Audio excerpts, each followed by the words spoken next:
देख रहे हैं आज की खबर और मैं हूं आपके साथ प्रगति ठाकुर। चले बुलेटिन की शुरुआत करेंगे जहां देहरादून में त्रिपुरा के अंजेल चकमा की हुई हत्या को लेकर अब सियासत गर्मा गई है। मामले को लेकर राहुल गांधी ने बीजेपी पर हमला बोल दिया। उन्होंने कहा है कि ऐसी स्थिति रातों रात पैदा नहीं होती है। अब आपको बता दें कि मामले में अब तक 5 आरोपी पकड़े गए हैं और अभी मुख्य आरोपी नेपाल भागा हुआ है।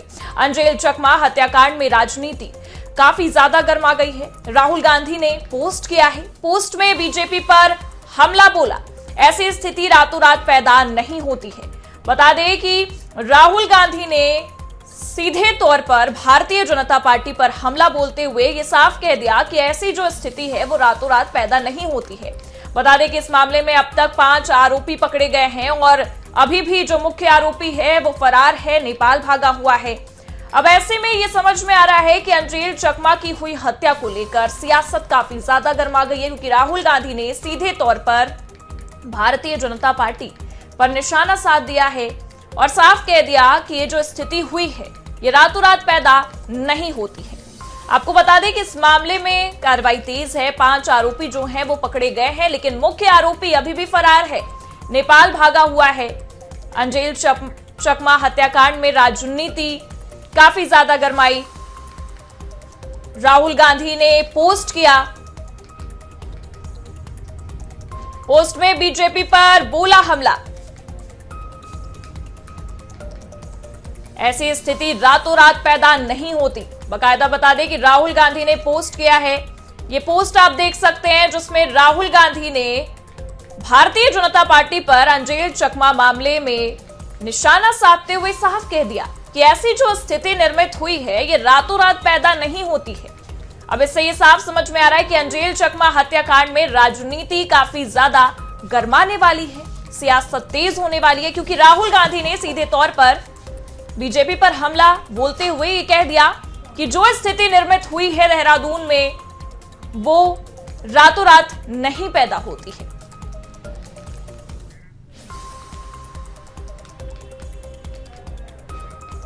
वहीं उत्तराखंड के मुख्यमंत्री पुष्कर सिंह धामी ने त्रिपुरा के छात्र अंजेल चकमा की मौत के मामले में उनके पिता से फोन पर बात की है और उन्हें न्याय का भरोसा दिलाया है। मुख्यमंत्री ने इस दौरान कहा कि यह बेहद दुखद घटना है और इसमें शामिल आरोपियों के खिलाफ कड़ी कार्रवाई की जाएगी। इस मामले में कई आरोपियों को गिरफ्तार किया जा चुका है, जबकि नेपाल मूल के एक आरोपी के फरार होने की जानकारी सामने आई है, जिस पर इनाम घोषित कर उसे पकड़ने के लिए टीम भेजी गई है।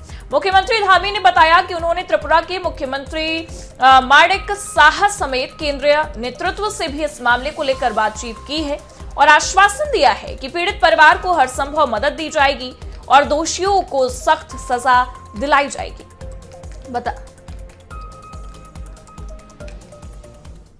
Hello good morning sir. हाँ गुड मॉर्निंग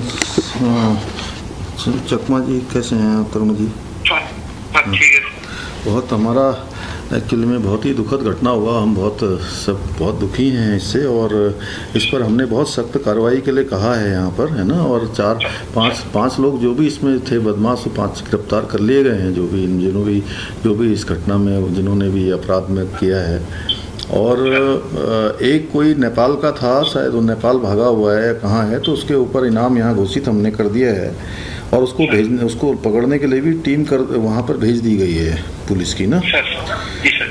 लेकिन चलिए अब ये तो सब हो ही जाएगा, लेकिन बहुत दुखद है और हम बहुत दुखी हैं, मतलब सच में बहुत कष्ट है हमको। और मैं समझ सकता हूँ आपका बहुत कष्ट है, परिवार में बहुत कष्ट है और थोड़ा सा हिम्मत करिए। और क्या कहें, बहुत आपके लिए, एक पिता के लिए इससे ज़्यादा कष्ट और क्या हो सकता है ना। माता पिता के लिए आपके परिवार में बहुत कष्ट, बहुत दुख है, बहुत अनहोनी है। हम भगवान से यही प्रार्थना करेंगे और इन जो भी लोग इसके दोषी हैं उनको हम लोग कड़ी से कड़ी सजा दिलाएंगे। यहाँ वहीं अंजेल चकमा हत्याकांड को लेकर सीएम धामी ने चकमा के पिता से जहां एक तरफ बात की, उसके बाद उनका बयान सामने आया है। आइए सुनाते हैं मामले को लेकर उनका क्या कुछ कहना है।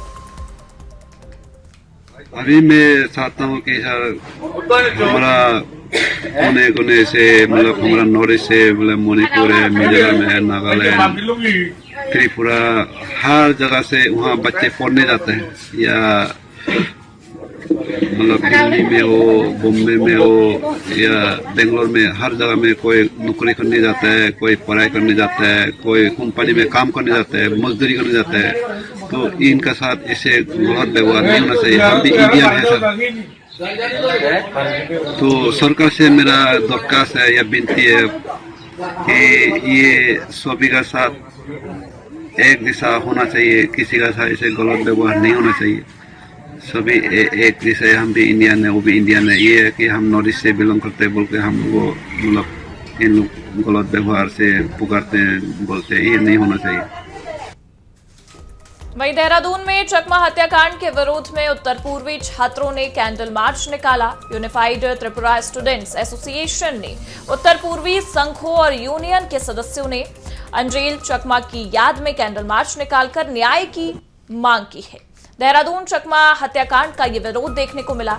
उत्तर पूर्वी छात्रों ने कैंडल मार्च निकाला। कैंडल मार्च निकालकर न्याय की मांग उठाई है।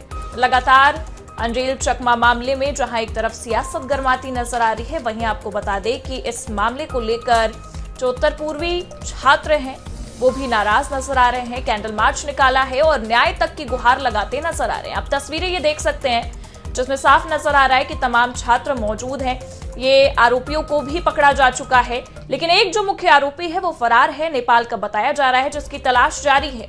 लगातार सीएम धामी भी आश्वासन देते नजर आए हैं चकमा के पिता को कि जो आरोपी फरार है उसके लिए इनाम भी घोषित कर दिया गया है, लेकिन नाराजगी अभी भी लोगों की है और ये साफ कहते नजर आ रहे हैं कि इस मामले पर न्याय मिलना चाहिए और इस मामले पर कड़ी से कड़ी कार्रवाई होनी चाहिए। आप देख सकते हैं तस्वीरों में तमाम छात्र मौजूद नजर आ रहे हैं जो अंजेल चकमा हत्याकांड को लेकर विरोध जता रहे हैं और कैंडल मार्च निकालते हुए भी दिखाई दे रहे हैं।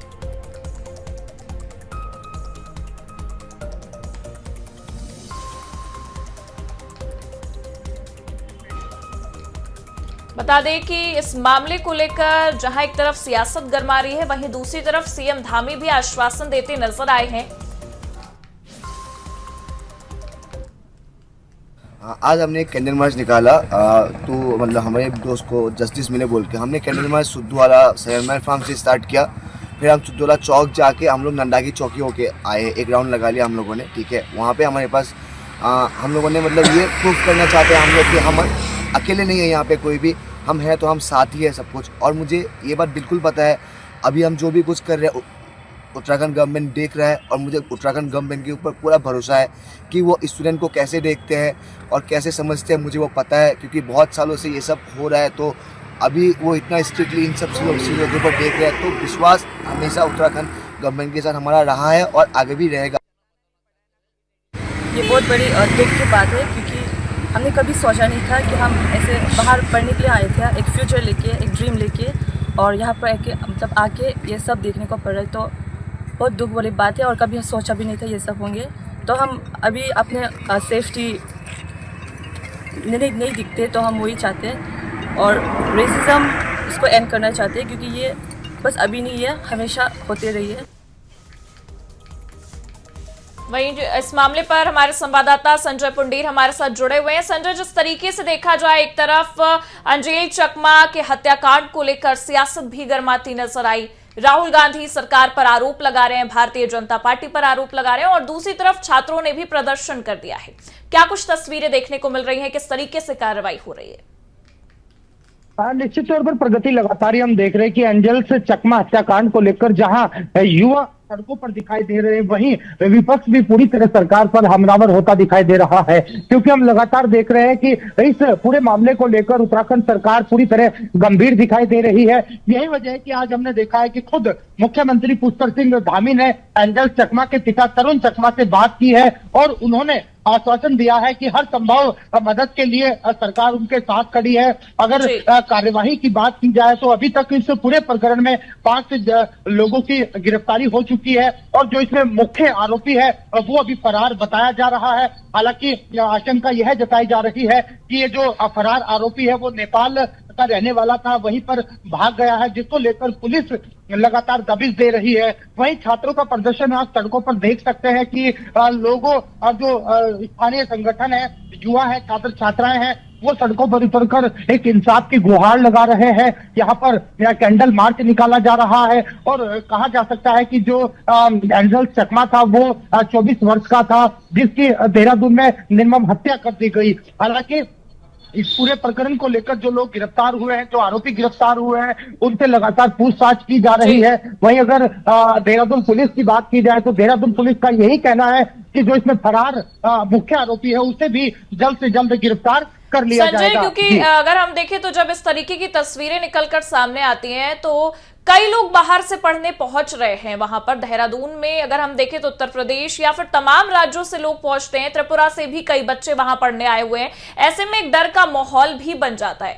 सरकार उसके लिए किस तरीके से प्रतिबद्ध है, प्रशासन अब क्या करेगा, क्योंकि बच्चों की मांग है कि न्याय एक तरफ मिलनी चाहिए एंजल चकमा को, और सुरक्षा को लेकर भी अब चीजें सवाल खड़ी करती नजर आ रही है। निश्चित तौर पर प्रगति बिल्कुल सही आपने कहा है कि जो बाहर से आने वाले छात्र छात्राएं हैं वो अपनी सुरक्षा को लेकर यहाँ पर चिंतित दिखाई दे रहे हैं। और वहीं अगर विपक्ष की बात की जाए तो विपक्ष का भी यही कहना है कि कहीं ना कहीं उत्तराखंड जो कानून व्यवस्था है वो पूरी तरह बिगड़ गई है। हालांकि हमने आज विपक्ष के कुछ नेताओं से भी बात की है तो उन्होंने कई उत्तराखंड सरकार और कानून व्यवस्था पर कई तरह के सवाल खड़े किए हैं, क्योंकि उत्तराखंड ऐसा राज्य है जहाँ बाहर से पढ़ने वाले काफी संख्या में जो छात्र छात्राएं होते हैं वो उत्तराखंड रहते हैं, यहीं पर अपनी पढ़ाई पूरी करते हैं, जिसके बाद कहीं ना कहीं विपक्ष पूरी तरह हमलावर होता हुआ दिखाई दे रहा है। और दूसरा आपने देखा है कि खुद राहुल गांधी ने जिस तरह के बयान सामने आया है, जिस तरह का उनका एक बयान सामने आया है, उन्होंने भी सरकार पर कई तरह के गंभीर सवाल यहाँ पर खड़े किए हैं। अगर देहरादून की बात की जाए तो देहरादून पुलिस भी इस पूरे मामले को लेकर गंभीर दिखाई दे रही है। पुलिस ने एक टीम भी गठित की है जो लगातार दबिश दे रही है, जो फरार आरोपी है उनकी तलाश कर रही है। अब देखने वाली बात होगी कब तक जो फरार आरोपी है, जो मुख्य आरोपी है, उनकी गिरफ्तारी होती है। अच्छा, क्योंकि हमने सीएम धामी को भी सुना, उन्होंने एंजल चकमा के पिता से भी बात की, लेकिन अब सवाल ये उठता है कि मुख्य आरोपी फरार है, आपने उसे पकड़वाने के लिए नाम भी घोषित कर दिया है, लेकिन अभी किस तरह की कार्रवाई चल रही है, क्योंकि उसे पकड़ना भी बेहद जरूरी है। आपने 5 लोगों को पकड़ लिया, लेकिन मुख्य आरोपी को जब तक नहीं पकड़ेंगे तब तक इस तरीके की तस्वीरें देखने को मिल सकती है। कैंडल मार्च लोग करेंगे, लोग नाराजगी भी जताते दिखाई पड़ेंगे। बिल्कुल प्रगति, जिस तरह से लगातार ही मुख्यमंत्री ने भी कहा है कि जल्द से जल्द जो मुख्य आरोपी है उसे पकड़ लिया जाएगा, वहीं इस पूरे मामले को लेकर एक सीसीटीवी भी सामने आया है। हालांकि आसपास के सीसीटीवी भी पुलिस लगातार जांच कर रही है, पड़ताल कर रही है और मुख्य आरोपी की तलाश कर रही है। वहीं सुरक्षा को लेकर भी कई तरह के सवाल खड़े हो रहे हैं, ताकि जो और बच्चे उत्तराखंड में पढ़ रहे हैं, छात्र छात्राएं उत्तराखंड में पढ़ रही है, उनकी सुरक्षा किस तरह से होगी और किस तरह से आगे की रणनीति की जाएगी। जी, बहुत बहुत शुक्रिया तमाम जानकारियों के लिए संजय आपका। चलिए रुक करेंगे अगली खबर की ओर, जहां देहरादून में ईंट से भरे एक ट्रक की चपेट में आने से साइकिल सवार की दर्दनाक मौत हो गई है। घटना ISBT फ्लाईओवर के नीचे की है, जहां धार वाली बता दें कि रहने वाला महावीर नाम का एक युवक साइकिल से कहीं जा रहा था, तभी ईंट से भरे एक ट्रक की चपेट में आने से उसकी मौके पर ही मौत हो गई। हादसे की सूचना पाते ही पुलिस मौके पर पहुंची और शव को कब्जे में लेकर पोस्टमार्टम के लिए भेज दिया है। वहीं पुलिस ने ट्रक चालक को गिरफ्तार कर लिया है।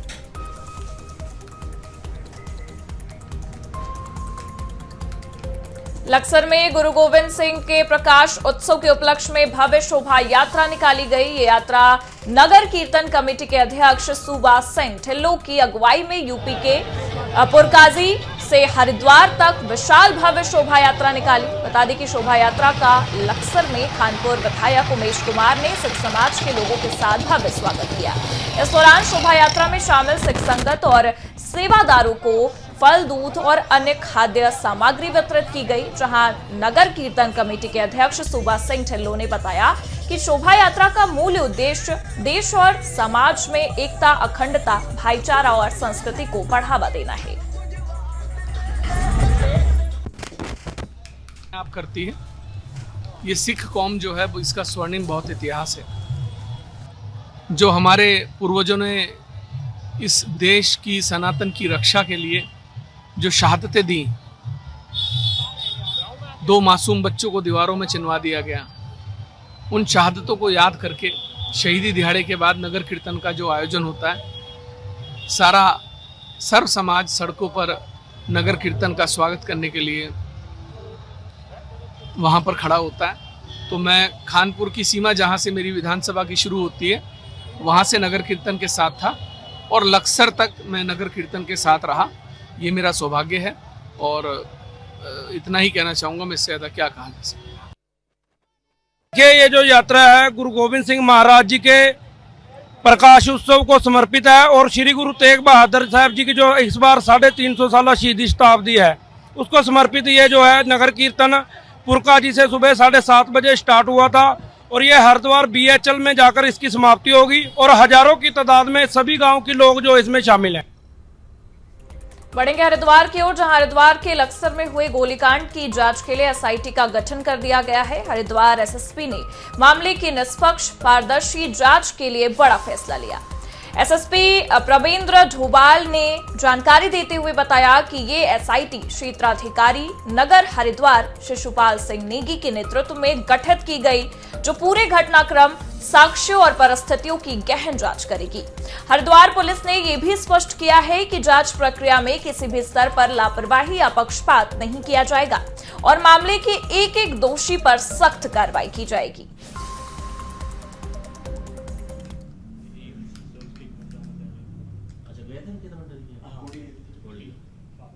जैसी गंभीर धाराओं में और उसके सभी पहलुओं की विस्तृत जांच के लिए एक SIT का गठन किया गया है, जो SP देहात के निर्देशन में और हमारा जो सर्कल अफसर हैं उनके नेतृत्व में एक टीम है जो 6 सदस्यीय टीम है, वो इसकी पूरी जांच करेगी, जिसमें थाना प्रभारी स्तर के अधिकारी और अन्य अधिकारी को लगाया गया है, जो हत्या से जुड़ी हुई सभी बारीक जो हमारे एविडेंस हैं उनको गहनता से उसको देखेंगे, गहनता से उसको लेंगे और साथ में कोई भी कंक्लूजन में पहुंचेंगे। मुझे उम्मीद है कि इससे जो भी इस घटना के पीछे जो भी लोग शामिल हैं या इस घटना जिनके द्वारा की गई है, किन कारणों से की गई है, सभी चीज़ों को व्यक्तिगत तौर पे इनके द्वारा देखा जाएगा और जो भी सही है उस नतीजे तक पहुंचेगा। चलिए, इस मामले पर ज्यादा जानकारी के लिए हमारे संवाददाता जसवीर हमारे साथ जुड़ गए। जसवीर, जिस तरीके से देखा जा सकता है कि गोलीकांड मामले में जांच के लिए SIT का गठन कर दिया गया है, क्या कुछ निकलकर सामने आ रहा है? प्रगति, ये बड़ा मामला इसलिए बन गया क्योंकि पहले जिस तरह शूट आउट हुआ, शूट आउट में जो विनय त्यागी था, एक अपराधी भी था जिसे रुड़की जेल से लक्सर कोर्ट में ले जाया जा रहा था, तो वो गोलियों से घायल हो गया था, उसे ऋषिकेश एम्स में भर्ती कराया गया था। उसके बाद यानी ये मान लीजिए कि अगले तीसरे दिन उसकी मौत हो जाती है। उसके बाद SSP ने खुद कहा था कि इस पूरे मामले की गंभीरता को देखते हुए इसकी जांच का दायरा बढ़ा जा रहा, यानी पहले तो जो मुकदमा 307 में था वो अब हत्यारों के खिलाफ हत्या का मामला दर्ज कर लिया गया, यानी हत्या की धाराओं में दर्ज किया गया। अब उसे इसमें सवाल ये भी उठ रहे थे कि पुलिसकर्मियों की लापरवाही रही, उसे देखते हुए 3 पुलिसकर्मी निलंबित किए गए हैं, इसमें 1 सब इंस्पेक्टर और 2 कांस्टेबल। अब इसे और इस दायरे को और बढ़ाते हुए चूंकि हर पहलू को गंभीरता देखते हैं, या फिर ये कहिए कि पुलिस का मकसद इस पूरे मामले में दूध का दूध पानी का पानी करने की, या फिर जो पुलिस को लोग ट्रोल कर रहे थे उनका जवाब देने के लिए कि कहीं ना कहीं इस पूरे मामले को पूरी तरह से इस तरह से सोच लीजिए कि इसकी हर पहलू को खंगाल करके स्पष्ट किया जाए। तो तब अब SSP ने इस पूरे मामले के लिए SIT गठन कर दिया, यानी SIT का गठन कर दिया है, जो अब इसके मामले की जांच शुरू करेगी। और आज SIT ने इस पूरे मामले के जो कागज तलब कर लिए हैं, हो सकता है कि आज कल में ही वो लक्सर पहुंचे और इस पूरे मामले को खंगालना शुरू करे। शिशुपाल नेगी जो डिप्टी SP हरिद्वार हैं, उनके नेतृत्व में SIT का गठन किया गया, जिसमें 5 सब इंस्पेक्टर साथ में लगाए गए हैं। ये पूरी 6 सदस्यीय टीम जो है इस पूरे मामले की जांच करेगी। आगे क्या निकल कर आता है, इसका सबसे बड़ा जो एक पहलू है वो ये है कि आखिर ये हत्यारे किसके इशारे पर इन्होंने काम किया, यानी इस बड़ी वारदात को अंजाम दिया और इसके पीछे और कौन कौन लोग शामिल हैं, किस गैंग से लोग जुड़े हुए हैं, ये चीज एक बार खुलकर स्पष्ट हो जाएगी और कहीं ना कहीं पुलिस की जांच भी मुकम्मल होगी। तभी जाकर के जो विनय त्यागी है उसके परिवार और अन्य जो पूरा मामला जिस तरह समाज में एक अलग से एक सवाल खड़े हो रहे थे, उस पर भी कहीं ना कहीं पुलिस की जांच के बाद स्थिति स्पष्ट हो जाएगी। जसवीर, क्योंकि हम देख सकते हैं कि जैसे ही ये गोलीकांड निकलकर सामने आता है, पुलिस कस्टडी में इस तरीके से गोली चलना पहली बात तो कई सारे सवालों को जन्म देती है और ये भी उनके परिवार का आरोप भी रहा। उनकी बेटी ने यह साफ कह दिया कि एक तरीके से जांच भी नहीं सही ढंग से हुई है। और सबसे बड़ी बात कि जब पुलिस कस्टडी में गोली लगती है तो परिवार वाले वैसे भी पुलिस वालों पर सवाल उठाते नजर आते हैं। तो 3 पुलिसकर्मियों को निलंबित कर दिया गया है। और किस तरीके की कार्रवाई हमें देखने को मिल सकती है जो पुलिसकर्मी उस वक्त वहां पर मौजूद थे उनके ऊपर? बिल्कुल प्रगति, लेकिन इसमें सवाल ये भी खड़ा होता है कि जितने पुलिसकर्मी मौजूद थे उनमें से 3 को निलंबित किया गया। जो 2 पुलिसकर्मी बदमाशों के पीछे जो भागे थे उन्हें पकड़ने का प्रयास जिन्होंने किया था उन लोगों को इनाम देने की घोषणा एसएसपी ने की थी। अब सवाल ये उठ रहे थे कि जैसे बदमाश वारदात को अंजाम देकर दौड़ रहे थे तो उनके पीछे पुलिसकर्मी भागे और उनके पास हैवी लेवल के वेपन थे तो गोलियां क्यों नहीं चलाई, ये भी एक सवाल खड़ा हुआ था। तो इस स्थिति को स्पष्ट करने के लिए इसमें एसपी देहात शेखर सिंह सियाल का एक बयान भी आया था। उन्होंने कहा था कि चूंकि जिस स्थान पर यह वारदात हुई यानी ओवरब्रिज पर, तो वहां क्राउड बहुत ज्यादा था, एक तरफ जाम लगा हुआ था, लोगों की आवाजाही देखने को मिल रही थी। तो ऐसे में अगर पुलिसकर्मी कहीं ना कहीं वेपन चलाते यानी गोलियां चलाते तो इसमें जो आम जन है उसे भारी नुकसान हो सकता था। इस चीज में उन्होंने सफाई भी दी थी। और अब ये चीज भी स्पष्ट हो जाएगी जो आपका सवाल है कि कहीं ना कहीं आगे क्या कार्रवाई होगी। ये हो सकता है कि इसमें एसआईटी जांच के बाद कुछ और पुलिस की लापरवाही निकले या फिर कुछ और तथ्य सामने आए, ये तो जांच के बाद ही क्लियर हो पाएगा। लेकिन ये तय है कि अब एसआईटी के बाद इस पूरे मामले की मुकम्मल जांच होना जरूरी है और ये होकर रहेगी। जी, एक तरीके से हम देख सकते हैं कि इस मामले पर और तथ्यों को खंगालने के लिए एसआईटी का गठन हो गया, लेकिन परिवार वाले आरोप पर आरोप लगाते नजर आए थे पहले भी। लेकिन अब क्या कहना है परिवार वालों का, क्योंकि बहुत बड़ी स्तर पर इस मामले की जांच की जा रही है, एसआईटी का गठन कर दिया गया और आपने भी कहा कि जो टीम है वो जल्द से जल्द लक्सर भी पहुंच सकती है और दस्तावेजों को खंगाल सकती है, पूरे मामले की तलाशी ले सकती है, क्या कुछ निकलकर सामने आएगा सब कुछ जांच सकती है। तो परिवार वाले क्या कह रहे हैं इस मामले पर? इस मामले में परिवार के 2 लोगों के बयान आए थे जो मीडिया के सामने उन्होंने कहा था। एक तो मृतक विनय त्यागी की बहन सीमा त्यागी और उसकी बेटी तन्वी त्यागी, उन दोनों ने आरोप लगाए थे। थोड़ा पुलिस की कार्रवाई पर सवाल उठाया था, सुरक्षा को लेकर सवाल उठाए थे और साथ में उसकी बहन ने तो यहाँ तक कहा था कि इस पूरे मामले के पीछे 750 करोड़ का ये मामला है, जिसमें सुभाष त्यागी नामक ठेकेदार का जिक्र कर रही थी कि उनका पैसा था और ईडी के छापे से बचने के लिए वो पैसा डॉक्टर प्रमोद के यहाँ रखवा गया था, जिसकी जानकारी विनय त्यागी को थी और इसी पैसे को लेकर के ये पूरा प्रकरण होना बताया गया था। यानी कि विनय त्यागी पर जो बदमाशों ने वारदात को अंजाम दिया उस पूरे 750 करोड़ के मामले में कहीं ना कहीं इस पूरी मतलब जो पूरी मर्डर मिस्ट्री है इसमें कहीं ना कहीं ये भी एक बड़ा तथ्य सामने आता है। सीमा त्यागी ने इस बात का दावा किया था। हालांकि पुलिस की तरफ से अब इस पूरे मामले को भी जो सीमा का बयान है उस पर आगे कार्रवाई होती है, ये अलग बात है क्योंकि अभी तक पुलिस की तरफ से ऐसा कोई बयान आया नहीं। पुलिस ठीक है जसवीर, बहुत बहुत शुक्रिया तमाम जानकारियों के लिए आपका। चलिए अब बढ़ेंगे अगली खबर की ओर। खबर लक्सर से आपको बता रहे हैं, जहां लक्सर ब्लॉक मुख्यालय सभागार में किसान दिवस कार्यक्रम आयोजित किया गया। कार्यक्रम में क्षेत्र के ग्राम पंचायत प्रतिनिधि और किसानों ने भाग लिया। कार्यक्रम में मुख्य विकास अधिकारी ललित नारायण मिश्रा ने बतौर मुख्य अतिथि शिरकत की। इसके अलावा भाजपा किसान मोर्चा जिलाध्यक्ष जसवीर बसेरा भी विशिष्ट अतिथि के रूप में मौजूद रहे। बता दें कि कार्यक्रम में मौजूद अधिकारियों और किसानों ने एलईडी पर गोचर से प्रसारित केंद्रीय कृषि मंत्री शिवराज सिंह और मुख्यमंत्री पुष्कर सिंह धामी का संबोधन सुना। इसके बाद किसानों ने अपनी समस्याएं भी बताई। अधिकारियों ने कहा कि अब हर दूसरे गुरुवार को ब्लॉक स्तर पर किसान दिवस कार्यक्रम आयोजित किए जाएंगे, जिनका उद्देश्य किसानों की समस्याओं के निराकरण के साथ ही उन्हें सरकार की तमाम कल्याणकारी योजनाओं का लाभ दिलाया जाना है। इसको हम बढ़ चढ़कर इसका प्रचार करेंगे और इसकी योजनाओं का हर किसान के लास्ट तक पहुंचाने का प्रयास करेंगे। दरअसल पहले क्या था, कुछ समय पहले किसानों तक योजनाएं पहुंच नहीं पा रही थी। सरकार तो बहुत काम कर रही है, सरकार तो भयंकर वाले काम कर रही है किसानों के हित में, किसानों के पक्ष में, लेकिन कहीं ना कहीं कॉम्बिनेशन आपस में नहीं बैठ पा रहा हो।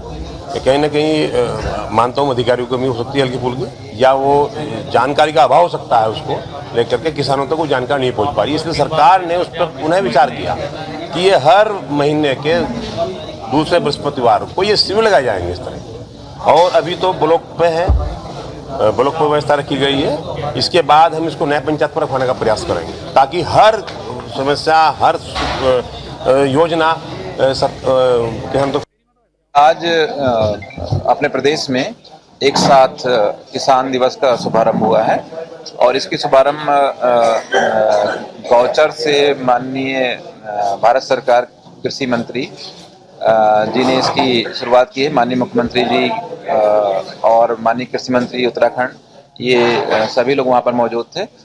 ये सारे ब्लॉक्स में आयोजित करने के लिए निर्देश हैं और हर माह के दूसरे बृहस्पतिवार को ये किसान दिवस ब्लॉक स्तर पर आयोजित होगा।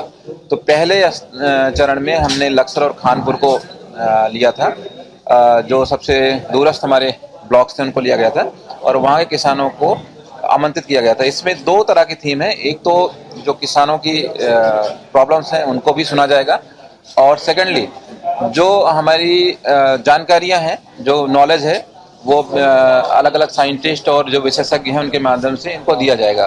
तो ये एक तरह से हमारा जो है बहुआयामी शिविर है जो लगातार आयोजित होता रहेगा।